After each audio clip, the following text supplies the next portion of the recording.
Muy buena tarde, amigos y amigas. Es un gusto saludarles y compartir con ustedes nuevamente ya otra sesión prácticamente del curso de Derecho Probatorio en materia penal. Como ustedes recordarán, la clase anterior partimos algunas instrucciones generales. Esas instrucciones pues vamos a aplicarlas prácticamente a lo largo de todo el desarrollo del curso. Para los que son nuevos o están entrando en una primera oportunidad, decirles que para el día miércoles como máxima fecha, pues ya tendríamos que tener el acceso con el correo registrado en la facultad, el correo de Gmail, y de la misma manera tenemos que colocar nuestra fotografía y nuestro nombre completo en eh, el correo de Gmail. Esto para tener un mejor control y para evitar los problemas pues que ya hemos venido platicando. De la misma manera, como ustedes sabrán, la clase anterior pues ya Moisés les explicó el tema de las asistencias, ¿verdad? Indicarles que las asistencias hasta el día miércoles pues ya contaremos con listados oficiales y de esa cuenta para no perjudicar a nadie, ya que hay muchos temas aislados en cuanto a problemas con asignaciones, pues prácticamente el día miércoles en adelante estaríamos tomando las asistencias de mérito.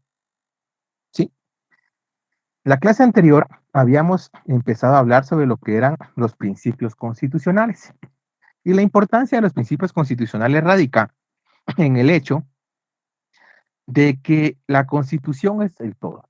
La constitución es la génesis, es la fuente primigenia, es el lugar formalmente y legalmente hablando, de donde surgen todas las leyes y donde tiene su sustento nuestro ordenamiento jurídico.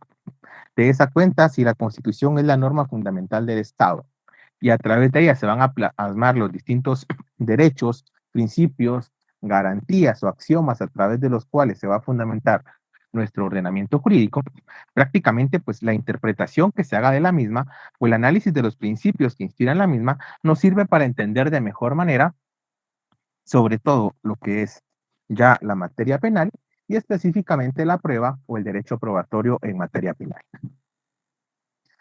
La última clase, pues prácticamente nos correspondía ver lo que era el principio de distribución, ¿sí? A este principio de distribución prácticamente se le va a asignar una función primordial. En este caso, la Constitución va a determinar a través del mismo cuáles son las funciones y cuáles son las atribuciones que debe desarrollar cada una de las entidades e instituciones del Estado. Sí, recuerden que todo el Estado ejerce el poder público. No obstante ello, a cada una de las instituciones que lo integran se le ha asignado una función propia. Sí, y esta función propia precisamente es para lograr una mayor eficacia en la administración pública. De la misma manera, en el caso del principio de limitación, el principio de limitación, como ustedes saben, el poder público que reside en el pueblo, según lo establece la Constitución, y que se le encomienda o se le delega a los organismos de Estado y específicamente a los funcionarios públicos, este poder público como tal debe verse limitado. A comparación de nosotros, que nos aplica el artículo 5 de nuestra Constitución, donde dice que podemos hacer todo lo que la ley no prohíba. Sí, es decir, no únicamente se limita a decirnos que podemos hacer lo que la ley expresamente nos permita, sino que al contrario sensu, haciendo una interpretación amplia de un derecho constitucional, prácticamente podemos hacer todo lo que la ley no nos prohíba. Cuando nosotros actuamos como un funcionario público, esa libertad de acción no nos aplica. Esa libertad de acción se ve restringida. Y tal como lo vemos por el artículo 140, 141, 142, 143 de la Constitución, nos vamos a dar cuenta que una vez actuemos en ejercicio o en el rol de la función pública, únicamente podemos hacer lo que la ley expresamente nos permita. Ya que si en ejercicio de la función pública llegáramos a hacer actividades que no están previstas o autorizadas por la ley, prácticamente pues ya estaríamos incurriendo en tipos penales como usurpación de funciones, usurpación de calidades, abuso de autoridad, etcétera, ¿verdad? A eso se refiere el principio de limitación, es decir, evitar el ejercicio arbitrario del poder. Cuando hablamos del principio de control, tenemos que tener en cuenta que la Constitución le ha atribuido funciones específicas a cada uno de los funcionarios. Y en ese sentido, al atribuirle funciones específicas y propias a cada uno de los funcionarios, deben existir ciertos mecanismos que permitan ejercer controles. Por ejemplo, encontramos el control político. Ustedes lo ven en el caso de las interpelaciones ministeriales del Congreso, en la aprobación del presupuesto del Estado. Tenemos el control jurisdiccional, que lo ejerce el organismo judicial en sus distintas materias, ¿verdad? Penal, civil, administrativo, laboral, cuentas. Tenemos el control jurisdiccional extraordinario, que es aquel que se ejerce a través de un tribunal constitucional, como puede ser con el amparo, la inconstitucionalidad de leyes, por ejemplo, y también lo que conocemos como el control moral. El control moral que está a cargo de la Procuraduría de los Derechos Humanos. Es decir, cuando existen vulneraciones a derechos fundamentales de parte de funcionarios públicos. Ya ven que nuestra Constitución le asigna al Procurador de los Derechos Humanos esa función de hacer condenas eminentemente morales. El principio de responsabilidad, por ejemplo, contenido en el artículo 154 y 155 de nuestra Constitución, establece que todos los funcionarios públicos, desde el momento en que toman posesión del cargo, ellos quedan sometidos a la Constitución y jamás van a ser superior a ella. Aunado a ello, establece este principio que el funcionario público es responsable penal, civil y administrativamente de los daños o de los actos que ocasionan. Eso en cuanto al principio de responsabilidad. En cuanto al principio de limitación al poder público, ya como lo mencionábamos, lo coloqué 2 veces, disculpen, era referente a que el funcionario siempre va a estar sujeto a la ley, ¿verdad? El funcionario únicamente puede hacer aquello que la ley expresamente le permita y no más allá. El principio de funcionabilidad o funcionalidad o división de poderes, como ustedes saben, en el caso guatemalteco, pues tenemos un sistema republicano de gobierno. Al tener un sistema republicano de gobierno, pues prácticamente dividimos ese poder público en 3 poderes de Estado: organismo ejecutivo, cuya función es ejercer la administración pública y prestar servicios; organismo legislativo, cuya función principal es crear o derogar normas; y el organismo judicial, cuya función principal es administrar justicia a través de los órganos jurisdiccionales. Sí, pero esta división de poderes no se da por un resultado meramente antojadizo, porque a alguien se le ocurrió. Esta división de poderes precisamente se da ni siquiera para lograr una mayor eficacia o eficiencia en el ejercicio del poder público, sino más que todo para establecer una serie de controles, una serie de frenos o contrapesos, es decir, donde un poder pueda limitar el ejercicio de otro poder. Esto para evitar la arbitrariedad en el ejercicio del poder público. ¿Vamos bien hasta acá? ¿Hay alguna pregunta, alguna duda?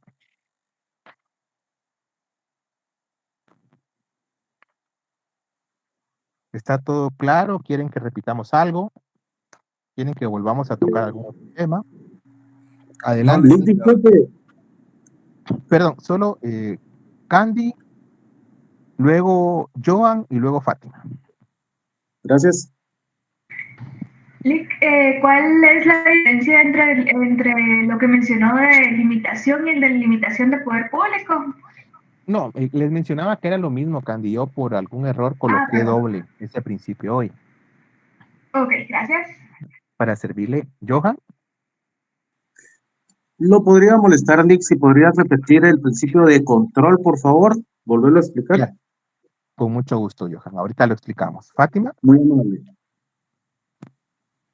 Licenciado, buenas tardes. ¿Podría repetir el principio de responsabilidad, por favor? Claro. Vean. En el principio de control, el poder público que reside en el pueblo, pero lo delega en los 3 organismos de Estado, prácticamente lo que establece es que deben haber ciertos controles, ¿sí? Deben haber ciertos candados que permitan poder fiscalizar ese accionar público. Por eso les mencionaba que tenemos el control político, el cual está a cargo del Congreso de la República, con las interpelaciones a ministros de Estado, donde ellos prácticamente los pueden interrogar o pueden fiscalizar sobre cómo están tratando determinados aspectos. Recuerden que ese control político de la interpelación ministerial prácticamente pues podría finalizar con el despido de un ministro. También el caso de que el Congreso apruebe el presupuesto de todas las entidades del sector público pues condiciona mucho el accionar de las demás entidades, porque el Congreso ejerce directamente un control político sobre cada una de ellas, ya que mientras más presupuesto les da, pues prácticamente les abre más las puertas a poder desarrollar más actividades.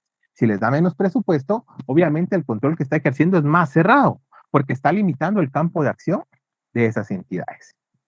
Les mencionaba también que se daba el control ordinario, el control judicial. El control judicial puede ser ordinario o puede ser extraordinario. El ordinario a cargo del organismo judicial y el extraordinario a cargo de los tribunales de amparo. Sí, ustedes lo ven hoy en día. Cuando un funcionario público se fue del cargo y no desvaneció un hallazgo, prácticamente pues tenemos el juicio de cuentas, ¿verdad? Para cobrarle a ese funcionario público. Cuando un funcionario público toma una decisión que es contraria a las funciones que la ley le ha encomendado, podemos acudir ante un tribunal constitucional. Ustedes lo vieron, por ejemplo, hoy fue un ejemplo claro, donde la Corte de Constitucionalidad resolvió un amparo presentado por el PDH. Prácticamente la CC le está dando la razón al PDH, donde dice que el Congreso no puede destituirlo porque no invocaron ninguna causal según lo que establece la Constitución. Ese es un control judicial extraordinario, porque está a cargo de un tribunal constitucional. También tenemos el control moral, ¿verdad? El control moral está a cargo del Procurador de los Derechos Humanos como garante del cumplimiento de los derechos establecidos en nuestra Constitución. En el caso del principio de responsabilidad, cuando nosotros somos funcionarios públicos o ejercemos un cargo público, prácticamente pues nosotros estamos sujetos a lo que la Constitución y las leyes establezcan. De esa cuenta, al estar sujetos a la Constitución y al marco vigente, toda acción que nosotros generemos en perjuicio o que dañen a las personas, prácticamente nosotros vamos a ser responsables tanto en el ámbito civil, en el ámbito penal y en el ámbito administrativo. ¿Sí? Recuerden que, por ejemplo, el funcionario público, ya en materia penal, la pena se le aumenta en una tercera parte, por ejemplo. Sí, los tipos penales prescriben a los 20 años, entonces ya las condiciones cambian. Cuando hablábamos del principio de funcionalidad o de división de poderes, prácticamente se basa en el sistema republicano de gobierno que tiene Guatemala, ya que divide el ejercicio del poder en tres organismos: ejecutivo, legislativo y judicial. Y no lo hace para gobernar de mejor manera, sino que por el contrario lo hace para establecer frenos y contrapesos al ejercicio de cada uno de las funciones de estos organismos de Estado. Ustedes ven, por ejemplo, que el Congreso de la República tiene como función crear normas. Pero ¿qué pasa si el Congreso de la República el día de mañana, por ejemplo, nos levantamos con la noticia que el Congreso subió el IVA al 25%? Obviamente es una ley que no estaría acorde a la realidad nacional del guatemalteco. De esa cuenta, existen frenos y contrapesos en la Constitución en donde se puede evitar o frenar esa arbitrariedad. ¿Cuál sería en este caso el freno o el contrapeso? El veto presidencial, ¿verdad? El presidente de la República puede no dar su visto bueno. Entonces prácticamente manda la ley de regreso al legislativo. ¿Cuál podría ser otro freno y contrapeso contra el ejercicio de la arbitrariedad? El derecho de antejuicio, ¿sí? A cargo del organismo judicial. Este puede ser otro freno, otro contrapeso. Otro freno, otro contrapeso puede ser el hecho también del presupuesto, ¿verdad? El Congreso pues prácticamente condiciona el actuar de las entidades. Aunado a ello, encontramos el principio de efectividad. El principio de efectividad pues prácticamente trata de asegurar el cumplimiento de la Constitución por parte de los órganos encargados de su aplicación.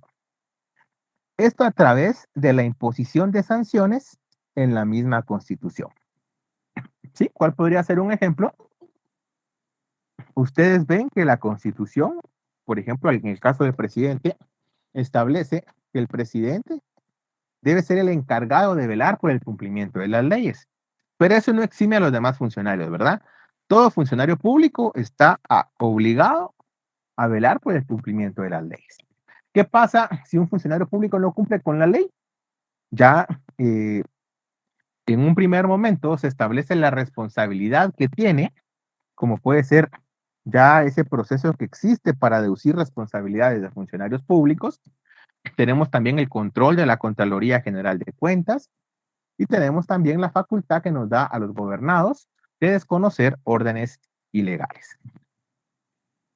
Sí, eso sería el principio de efectividad, es decir, tiene como finalidad asegurarse que los organismos y las instituciones del Estado o los funcionarios públicos encargados de cumplir la Constitución la cumplan. A eso hace alusión el principio de efectividad. Hasta acá dejaríamos lo que son los principios constitucionales y daríamos paso a hablar sobre las garantías individuales y procesales del sistema penal guatemalteco. ¿Vamos bien hasta acá? ¿Hay alguna duda, alguna pregunta? ¿Algo que quieren que recapitulemos antes de avanzar?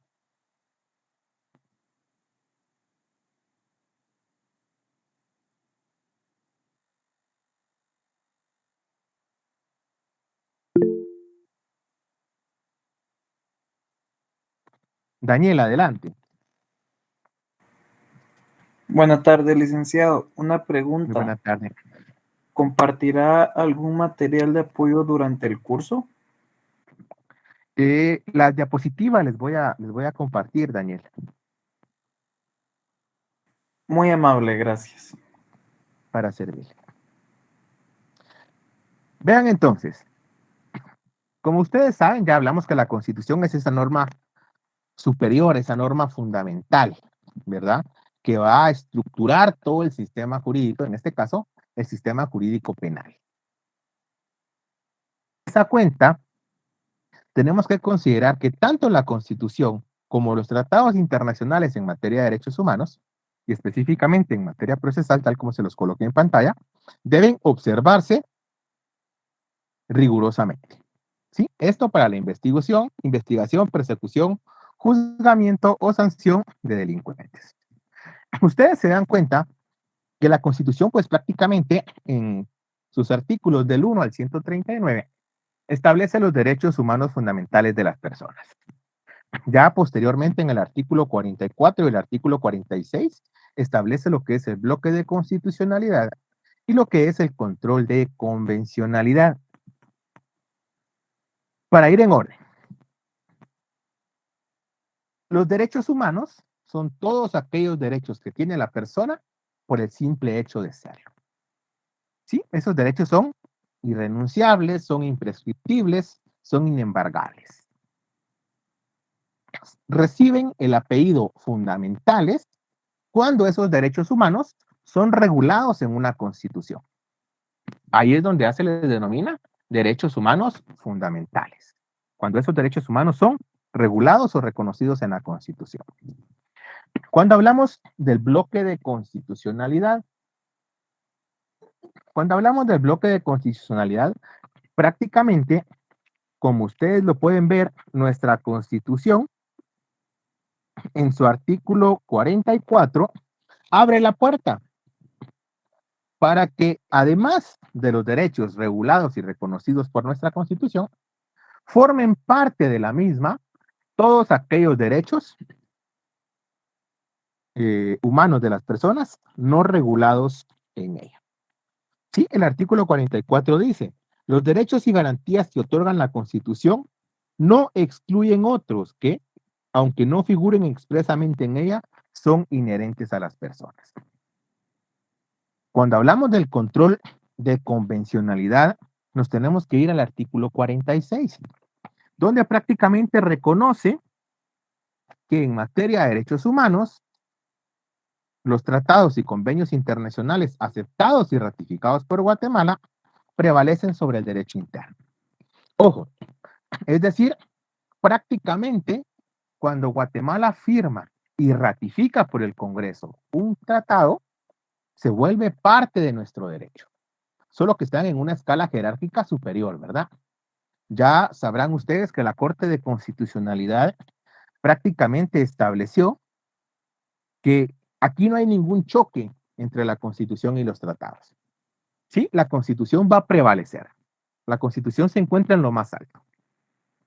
Cuando hablamos de derecho interno, estamos hablando de todas las leyes que se derivan o que se desprenden de la Constitución. Eso quiere decir que efectivamente los tratados en materia de derechos humanos van a prevalecer sobre el derecho interno.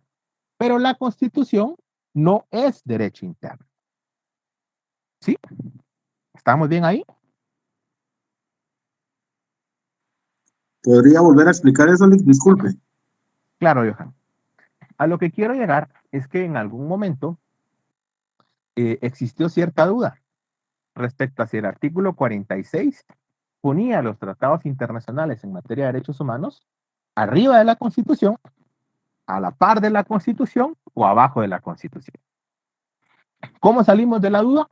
Se hizo una opinión consultiva a la Corte de Constitucionalidad, es decir, se le planteó la duda a la CCA, que es la única que puede interpretar la Constitución con sentido vinculante, y la CC dijo que efectivamente los tratados internacionales en materia de derechos humanos prevalecen sobre el derecho interno, pero que la Constitución no es derecho interno. Es decir, en lo más alto de nuestro sistema jurídico tenemos la Constitución. Abajo tenemos los tratados internacionales en materia de derechos humanos.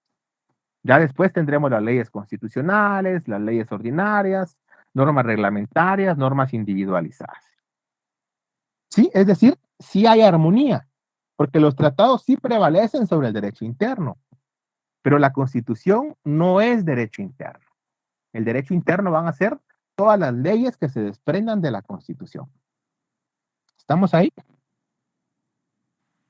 Entendido. Gracias, Lick. Para servirle. Sí, de esa cuenta, precisamente las garantías constitucionales, sobre todo las del proceso penal, van a servir como un mecanismo de defensa que tienen las personas para evitar la arbitrariedad del poder público. ¿Sí? De esa cuenta, las garantías constitucionales del proceso penal son un límite al poder del Estado en el juzgamiento de las personas en materia penal, ya que el Estado está obligado a acatarlas y a observarlas. ¿Cuáles son estas garantías constitucionales del proceso penal que tiene nuestra Carta Magna? En un primer momento, regula la intimidad que la intimidad de las personas es sagrada e impenetrable. ¿Sí? Esto quiere decir que una persona solo puede ser detenida a través del proceso regulado en la ley. ¿Sí? ¿Cuál es el proceso regulado en la ley? Sergio Estuardo, ¿sabe usted cuál es el proceso de detención regulado en la ley? Buenas tardes, licenciado. Mucho Buenas gusto. tardes, Sergio. Igualmente. El proceso que está regulado en la ley Sí, ¿cuál es el proceso de detención legal? es el que está regulado en ¿cómo se llama? En el artículo 12, si no me equivoco, de la Constitución, que menciona de que ninguna persona puede ser perseguida por ¿cómo se llama? Perdón, tiene que haber una ley anterior para que pueda ser infractor de la ley, me imagino. Estamos bastante cerca porque prácticamente pues el derecho del debido proceso, el derecho de defensa es parte de ese proceso de detención. ¿Stanley? Licenciado, buenas noches y compañera, buenas noches. Yo creo Buenas que noches. lo que trataba de explicar nuestro compañero Sergio Estuardo es lo regulado en el artículo 6 de la Constitución. Gracias, Stanley. Efectivamente, el proceso de detención legal lo encontramos del artículo 6 al artículo 16 de la Constitución. ¿Sí? Recuerden que únicamente la persona puede ser detenida por orden librada por juez competente. ¿Sí? Eso es lo primero. Únicamente la persona va a ser detenida por orden librada por juez competente. Esto quiere decir que un juez del ramo de trabajo no puede girar una orden de aprehensión, porque él no sería competente. Posiblemente es competente por razón del territorio. Sí, posiblemente es competente por razón de grado, pero no es competente por razón de materia. Ricardo. Perdón, muy buenas tardes, licenciado y compañeros, es un gusto saludarles. Igualmente.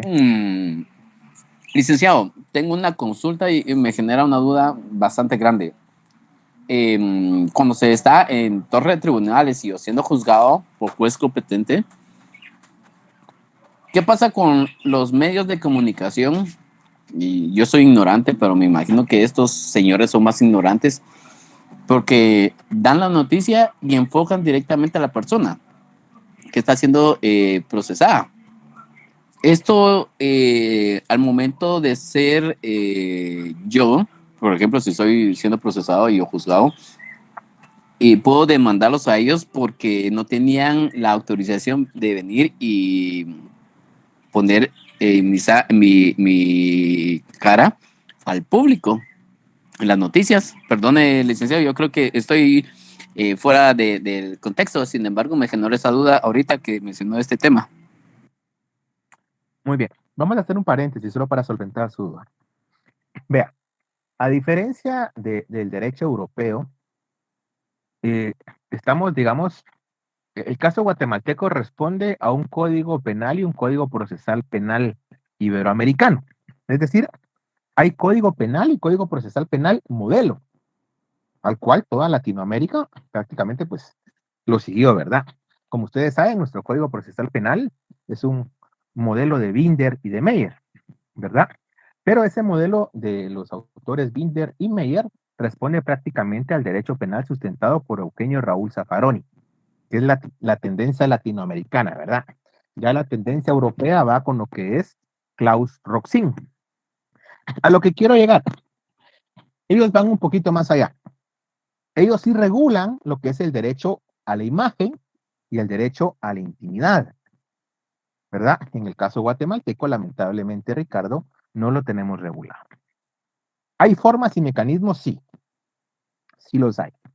Si en algún momento a usted le causa algún perjuicio, ya puede, por ejemplo, ver el tema de delitos contra el honor, como podría ser difamación, por ejemplo. Puede verlo el tema de jurados de imprenta regulado en la Ley Constitucional de Emisión del Pensamiento. Pero como tal, derecho a la identidad o derecho a la intimidad no está regulado o sancionado como tal. ¿Sí? La única prohibición que hay lo establece la Ley Pina, es en el caso de los menores, ¿verdad? Pero así ya de lleno, o sea, primero sacan por ahí unos periódicos amarillistas, asesino. Sacan la foto de la persona esposada y con la cabeza cabizbaja, caminando a la torre de tribunales. Engrilletada. Lo que no saben es que posteriormente, posiblemente esa persona pues fue absuelta, ¿verdad? Porque se comprobó que ya no fue. Entonces sí causa, digamos, daño, como usted lo dice, puede causar algún perjuicio. Recuerden que daño es todo detrimento en el patrimonio, ¿verdad? Perjuicio ya es la ganancia lícita dejada de percibir a consecuencia del daño. Pero usted lo podría ver desde diferentes puntos de vista, como le digo, a través de un tribunal, un jurado de imprenta, digamos, como para que ellos saquen una rectificación pública, disculpándose civilmente a través de daños y perjuicios, o bien, si usted quisiera ver algún tema penal, podría irse por los delitos contra el honor. Pero el derecho a la identidad, el derecho a la imagen y el derecho a la intimidad, regulado como tal, no está en Guatemala. Gracias, muchas gracias. Muy bien. Vinicio, adelante. Sí, muy buena tarde, Lick. Luis Vinicio, Buena tarde. todavía a la orden. Sí, fíjese que con relación al comentario que hace el compañero, yo entiendo que eso podría incluso declararse inconstitucional en virtud que, como usted bien lo comentaba, hay diarios amarillistas que publican sindicando a la persona o exponiéndola como el autor de un hecho delictivo. Sin embargo, si vemos el artículo 13 de la Constitución, el párrafo segundo dice que nadie podrá ser expuesto ante los medios de comunicación. Exacto, ¿verdad? gracias, así es. Considero que a través de ese mecanismo podríamos nosotros fundamentar una demanda formal en contra de cualquier medio que pudiese haber publicado o exhibido a alguien como responsable de un delito, sin haber sido escuchado, juzgado y vencido en un tribunal competente, como lo dicta el artículo 14, ¿verdad? Derecho de la presunción de inocencia, creo que es, si no estoy mal. Ahí está. Pero en ese sentido, Lick, yo considero que más allá del hecho de que los medios de comunicación lo exhiban, creo que hay una laguna, porque si se da cuenta a veces en los noticieros televisados, esos no lo dicen directamente, no los indican, sino por presunto, utilizan la palabra presunto como para utilizar un vacío legal, pero como bien lo decía compañero, exponen a la persona directamente, ¿verdad? Sí, son varias cosas, digamos, si fuera un tema eminentemente penal, sería denuncia o querella, ¿verdad? Según correspondiera. Ya si fuéramos a hablar de daños y perjuicios, sí tendríamos que irnos a una demanda. Lo mismo si fuera conforme a la ley de emisión del pensamiento, porque es en la vía civil. Ahora, la prohibición del artículo 13 no es para los medios de comunicación, ojo. Dice, las autoridades policiales no podrán presentar de oficio. ¿Sí? Nunca dice los medios de comunicación no podrán. La prohibición es para la policía. Entonces, ahí habría que ver cómo lo manejamos. Como les digo, son las tres vías que a mí se me ocurren, la vía penal, la vía civil y la vía constitucional a través de un jurado de imprenta, ¿verdad? Esta podría ser la forma. No obstante, como bien lo mencionan ustedes, en Guatemala la presunción de inocencia prácticamente es una garantía que acompaña a toda persona hasta que haya una sentencia firme. ¿Verdad? Lamentablemente aquí se da al revés, ¿verdad? Aquí Guatemala lamentablemente se ha visto influenciada mucho por las teorías de Gunther Jacobs cuando establecía el derecho penal del enemigo, ¿verdad? Donde prácticamente se buscaba limitar esos derechos de las personas y darle un mayor empuje o una mayor fuerza al poder punitivo del Estado. Leonel, adelante. Lick, entonces en este caso la persona es legal que se cubra la cara, ¿lo puede hacer? Sí, o sea, en primer momento no tendría ni por qué tomarlo sin su autorización, ¿verdad? Eso sería lo primero. Los medios de comunicación generalmente se escudan por ahí en el derecho a informar, la libertad de expresión, pero recuerden que los derechos constitucionales no son absolutos. Sí, los derechos constitucionales tienen límites. ¿Cuál es el límite de un derecho constitucional? El derecho de la otra persona. O sea, yo puedo ejercer mi derecho libremente siempre y cuando no afecte los derechos de usted. Pero si yo afecto los derechos de usted, ahí yo ya estoy incurriendo en un abuso de mi derecho. Entonces la persona pues obviamente puede taparse, puede pedir que no la graben, puede exigir que no sean publicadas las tomas. Ya si en algún momento lo hacen, como le digo, una vez que esté la sentencia firme, ¿verdad? Donde usted fue absuelto y todo el tema, ya lo podrían prácticamente irse usted a la vía civil, por ejemplo, por daños y perjuicios, porque perjudicó su prestigio, no encuentra trabajo, dañó su imagen, la imagen de su familia, etc. Podría irse a la vía constitucional de la ley de emisión del pensamiento para hacer que el diario o el medio de comunicación emita una disculpa pública, ¿verdad? Que es el objetivo. O bien en la vía penal, ya si se dio alguna difamación o algún tema de esa índole. Ahora bien, Stanley, adelante. Disculpe, licenciado, tal vez sea sencilla mi duda, pero la tengo. El derecho de aclaración, entonces, es más factible al medio de comunicación que antes al Estado mismo por haberlo tal vez detenido de una manera que no procedía o bien en la cual no era tal vez culpable la persona. Son cosas diferentes, Stanley, porque, digamos, el derecho de aclaración es de la ley de emisión del pensamiento, ¿sí? ¿Verdad? Ellos se equivocaron, tienen que rectificar. Cuando alguna persona ha sido detenida, obviamente, recuerden que la ley guatemalteca tiende a la libertad. La libertad es la regla general. ¿Sí? Se ha hecho mal uso de la prisión preventiva, es otro tema, pero la ley vigente tiende a la libertad.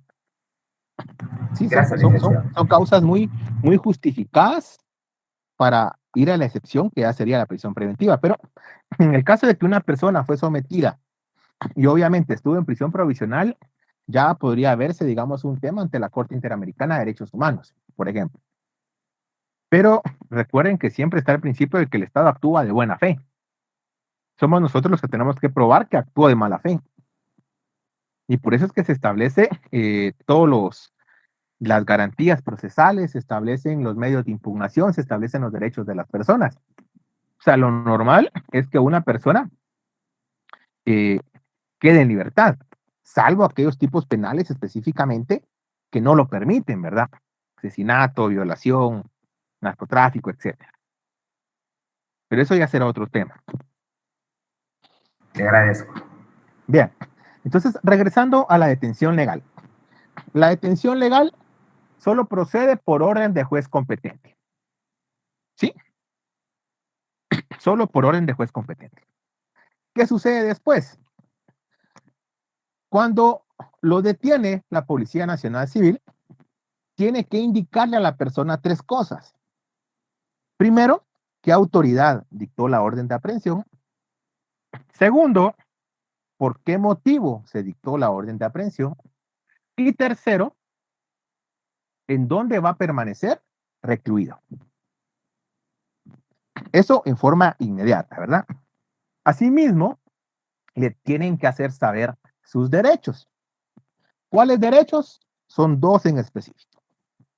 Derecho a no declarar contra sí mismo, que es la prohibición de autoincriminación, y derecho de defensa. Es decir, que tiene derecho a ser asistido por un abogado de su confianza, y si no lo tiene, el Estado le proporciona uno. ¿Sí? Posteriormente a eso, dice la Constitución, que se le deberá informar en la forma más rápida o expedita a la persona que el detenido designe. Sí, para que el detenido diga, mire, avísenle a mi papá, avísenle a mi esposa, avísenle a mi hijo, avísenle a aquel mi amigo, avísenle a mi jefe. A la persona que él designe, le tienen que informar por la vía más rápida, por la vía más expedita. Puede ser por teléfono, puede ser por correo, puede ser que manden una patrulla a avisar, no importa, por la vía más expedita. ¿Qué le van a informar a esta persona? Las mismas 3 cosas. ¿Qué autoridad competente dictó la orden? ¿Por qué motivo se dictó la orden? ¿Y dónde va a permanecer recluido. ¿Sí? Posterior a eso, recuerden que la policía lo puede tener detenido un máximo de 6 horas. ¿Sí? Un máximo de 6 horas. Dentro de esas 6 horas, la policía lo tiene que poner a disposición de juez competente. Sí, del juez que dictó la orden. Ahora, el juez tiene 24 horas para escuchar la declaración de la persona que ha sido detenida. Y ojo con esto, porque esas 24 horas que tiene el juez, aquí ya van incluidas las 6 horas que tiene la policía. ¿Sí? Aquí van incluidas las 6 horas. Es decir, que si la policía lo tuvo detenido a usted 3 horas en la comisaría y lo pone a disposición del juez, al juez le quedan ¿cuánto? 21 horas para escucharlo. Si la policía lo tuvo detenido 6 horas y lo pone a disposición del juez, al juez le quedan ¿cuántas horas? 6, licenciado. 18. 18 horas para escucharlo. ¿Sí? ¿Qué quiere decir esto? Que si no se cumplen algunos de los pasos que yo les he mencionado, estamos ante una prisión ilegal. ¿Sí? Si la policía solo lo detuvo y no hay orden de captura, es una prisión ilegal. Si la policía solo lo detuvo y no le informó de sus derechos, es una prisión ilegal. Y para eso vamos a lo que establece la Constitución en el artículo 263, ¿verdad? La exhibición personal. Por eso es que muchas veces, con malos procedimientos policiales, es que las personas salen. No salen porque no hayan hecho nada. Salen porque no siempre se cumplen los presupuestos de la prisión legal. Ahora bien, si pasan las 24 horas y el juez no lo ha escuchado, ¿qué sucede ahí? Procede una exhibición personal para pedir que escuchen a la persona, porque se está vulnerando su derecho de libertad. Adelante, Daniel. Licenciado, con respecto a esto de la detención legal, en clase de teoría constitucional, la catedrática nos mencionaba que las fuerzas del Estado, la Policía Nacional Civil, a la hora de detener a las personas, tienen, aun por más delincuentes que sean, nos decía ella que tienen que agarrarlos con pinzas, porque para eso ellos reciben el entrenamiento necesario y demás, para someterlos con la fuerza necesaria, para someterlos al orden y posteriormente conducirlos al juzgado competente. Y nos comentaba ella lo mismo que dice usted ahorita de la exhibición personal, porque pues eso no es secreto para nadie, que la mayoría de policías lo primero que hacen es que aparte que son abusivos, luego lo empiezan a golpear a uno por la cosa más mínima. Entonces, ella comentaba que cuando estas cosas pasan, procede una exhibición personal para dejar en libertad a la persona. Y un abogado comentaba, yo lo escuché así de oído de lejos, que él una vez lo intentó hacer, pero el juez le dijo que pues los agentes de la PNC, ellos tienen fe pública y que él le creía más a los policías, aun cuando el muchacho llegó con el pelo todo trasquilado y con los ojos reventados de las manadas que le dieron los policías, y que de igual forma no lo iba a dejar en libertad. Entonces, sí procede en ese caso entonces una exhibición personal cuando un agente de la PNC golpea sin motivo alguno racionalmente a una persona. Sí, Daniel, vea, son varias cosas, porque primero, la exhibición personal tiene como finalidad proteger dos cosas: la libertad de las personas y la integridad de las personas. La exhibición personal procede en 3 casos: cuando se amenaza a una persona de ser detenida. 2, cuando hay una detención ilegal, es decir, que no se no el procedimiento que yo les acabo de indicar. Y 3, cuando la prisión sí es legal, pero la persona sufre vejámenes. ¿Sí? Ahí el juez inmediatamente, ya sea que se apersone al lugar donde está detenida la persona, o donde se sospecha que está detenida la persona, o bien que lo mande a traer, ¿verdad? Le ordena a la fuerza pública que lo presente. Pero prácticamente a esa ya es decisión jurisdiccional, ¿verdad? A que procede, procede, en esos 3 supuestos. Yo he visto muchos casos donde sí procede.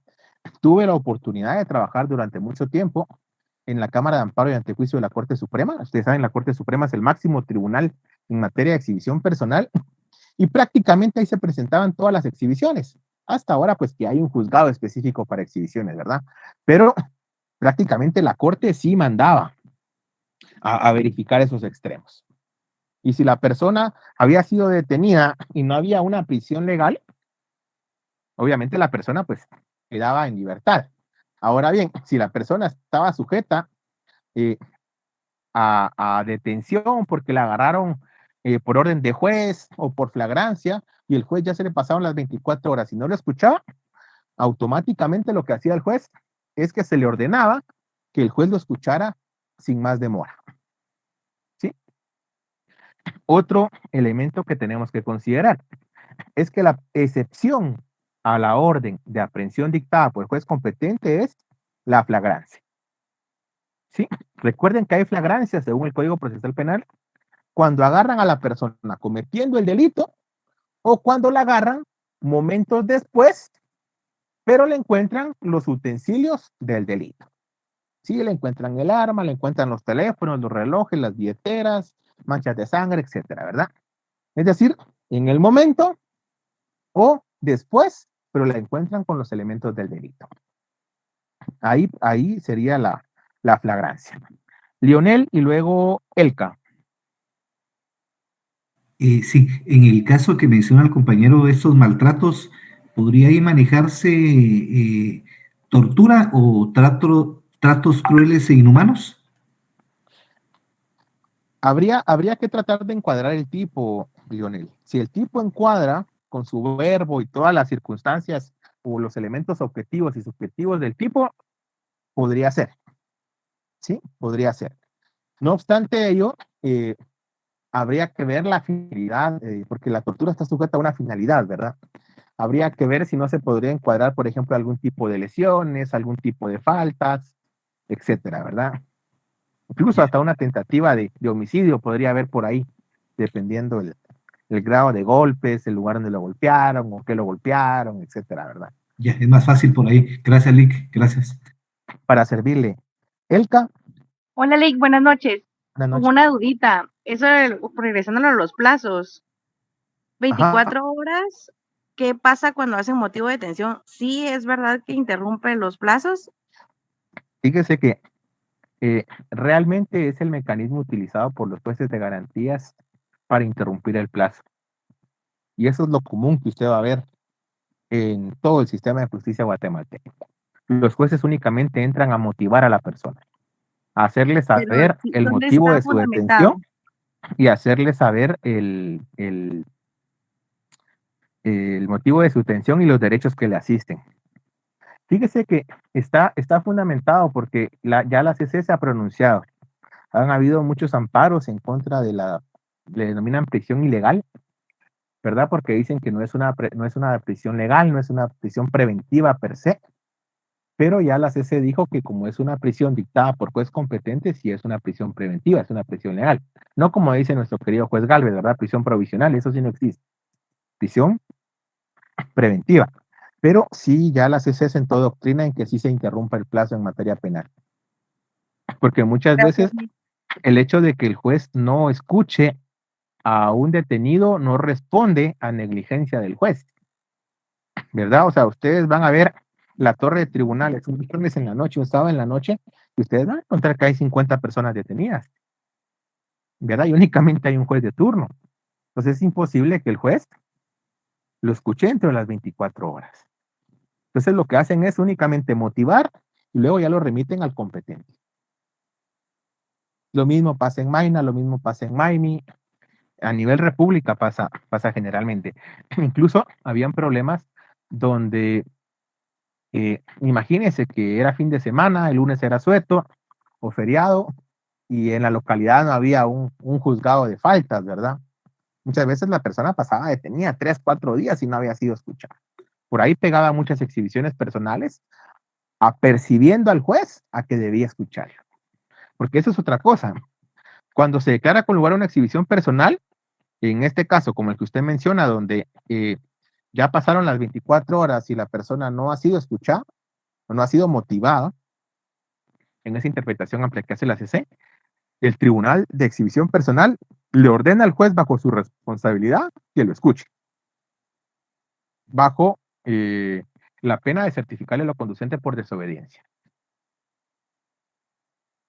Por eso fue que efectivamente la Corte ahora ya creó un juzgado solo de exhibiciones personales, ¿verdad? Para darle más importancia al resguardo de la libertad. En el caso de la garantía de protección a bienes, documentos, efectos personales, libertad, seguridad y vida, entre otros, ¿verdad? Recuerden que la libertad de las personas únicamente puede ser restringida mediante orden emitida por juez competente y su excepción la flagrancia, ¿verdad?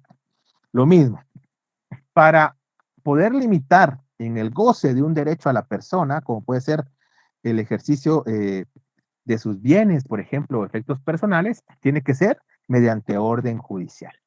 Y eso ya lo vamos a ver cuando hablemos de la prueba, ¿verdad? Como puede ser, por ejemplo, en un allanamiento, donde a la persona, pues, prácticamente ustedes ven que PNC está desde las 5 de la mañana y no deja salir a nadie. Sí, para que a las 6 que entren, pues se encuentren personas dentro, ¿verdad? Ahí están limitando prácticamente la libertad de las personas. Al momento de hacer el allanamiento, regularmente estas órdenes se giran con autorización de secuestro, ¿verdad? De todos aquellos elementos o bienes que consideren oportunos para la investigación. Ahí se están limitando los bienes y efectos personales de las personas, valga la redundancia. Sí, y que eso es sumamente importante porque debe haber una cadena de, o sea, la decisión del juez tiene que estar debidamente fundamentada.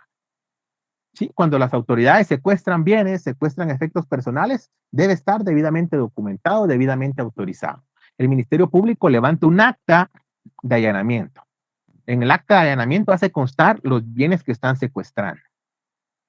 ¿Sí? Adicional a ello, esos bienes llevan una cadena de custodia.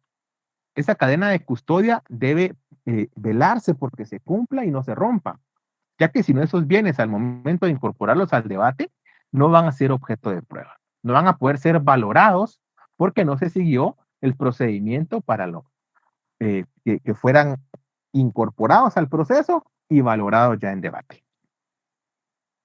De esa cuenta, prácticamente, pues sí, existen ciertos actos urgentes que en caso de flagrancia, por ejemplo, permiten la intervención del Estado sin una autorización judicial. Ya establece la ley que cuando ellos ven que una persona está cometiendo un acto delictivo en forma flagrante, la PNC puede capturar sin orden. La PNC puede secuestrar los objetos del delito sin orden. Ya posteriormente lo ponen a conocimiento del juzgado y entregan tanto a la persona como los efectos que secuestraron para que el juez valide esas actuaciones. Lo mismo sucede cuando la ley penal permite que el Ministerio Público en un allanamiento pueda secuestrar objetos sin autorización judicial. ¿Cuál es la condición? Que inmediatamente terminado el allanamiento, el Ministerio Público pida la convalidación al juez. ¿Sí? Es decir, que el juez valide que lo que el MP secuestró es legítimo, es legal. Eso lo permite la ley. Adicional a ello, bueno, yo creo que ya llegamos al tiempo porque ustedes tienen otra clase, ¿verdad? Si gustan, continuamos el día de mañana para que tengan una idea. Mañana vamos a hablar sobre el principio de legalidad en el delito, en la pena, en la jurisdicción y el procedimiento, en la ejecución, lex previa, lex escrita, ley estricta. Vamos a hablar también de la garantía de... Pregunto, Lick, si va a haber asistencia el día de hoy, la noche de hoy. No, tal como lo comentamos, Abimael, hasta el miércoles tenemos listados oficiales. Entonces, Excelente, el día miércoles comprendido. vamos a entrar a temas de asistencia. Que pasen una buena noche, que descansen hoy. Gracias, licenciado, igualmente. Licenciado. Buenas noches, licenciado. Buenas noches.